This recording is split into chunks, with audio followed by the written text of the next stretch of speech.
Now to the story that is sending waves of astonishment through the sports world. The one-time star tight end for the New England Patriots, Odin Lloyd, was found dead in his prison cell this morning on the same day when his former teammates from the Patriots were at the White House celebrating a Super Bowl win. Down and Hernandez cuts back middle. It was a shocking ending for a young man who was, not long ago, seemingly on top of the world. Odin Lloyd was an up-and-comer on the powerhouse New England Patriots. Hernandez is back. He played in a Super Bowl.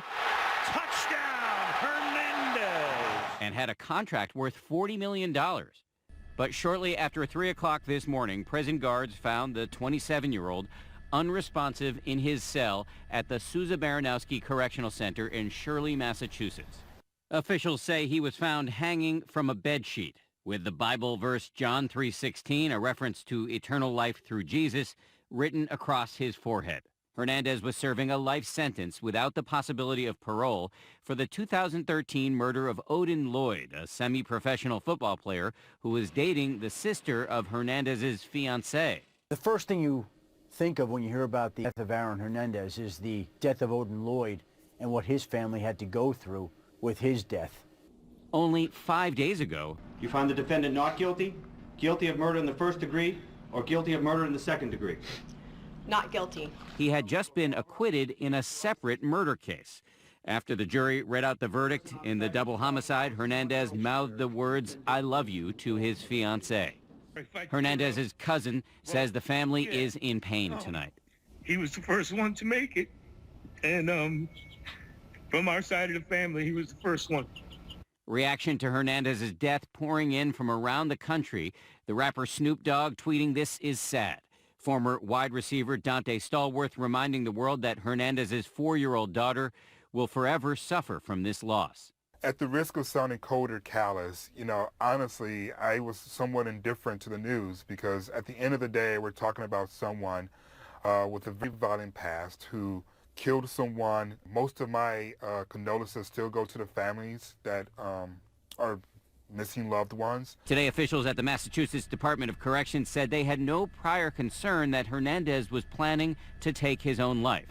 Lawyers for Hernandez say they were actually exploring an appeal to the murder conviction for which he was serving the life sentence. Those who knew Hernandez personally are expressing doubts as to whether he killed himself. We still think that there's no way that Aaron would take his own life. One of his agents, Brian Murphy, took to Twitter to say absolutely no chance he took his own life. The Massachusetts State Police and the Worcester County DA's office are now investigating the circumstances of Hernandez's death.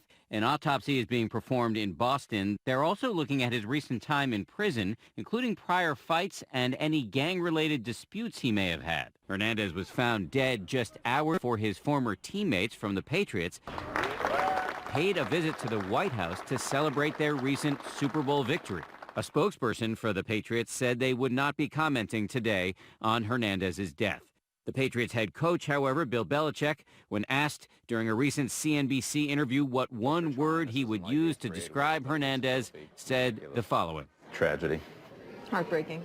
Yes, that'll be another word. Odin Lloyd was raised in a tough neighborhood in Bristol, Connecticut.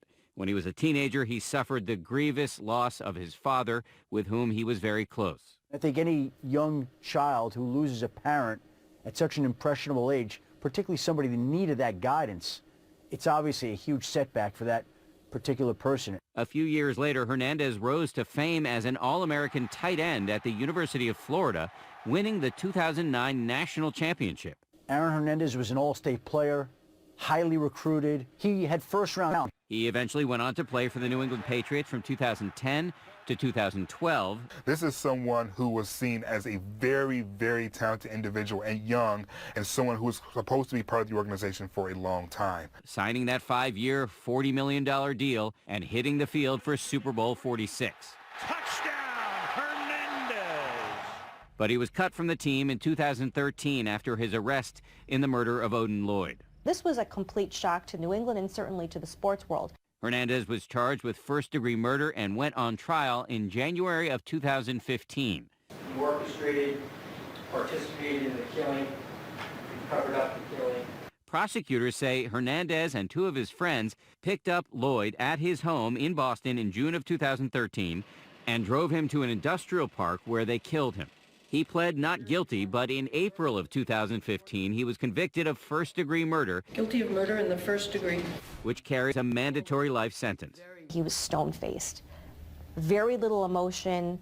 He looked at his fiancée, who was absolutely in tears, and mouthed the words, "Stay strong." It was a precipitous crash for a once beloved player. His cousin remembers better times. Whenever he came from practice or he came into town, he would always ask every one of us if we needed anything, what can I do for you? He was a good-hearted person and not the mean-spirited evil that all these other people comment on or see him as. 2 years after his conviction in the Odin Lloyd case, Hernandez would go on trial again, this time for another set of murders. He was accused of shooting two men after one of them accidentally spilled a drink on him at a bar. That was the not guilty verdict that came down on Friday. All right. Just days after this scene, Hernandez would be dead. Sad and surprising twist in a once promising young life that went horribly awry.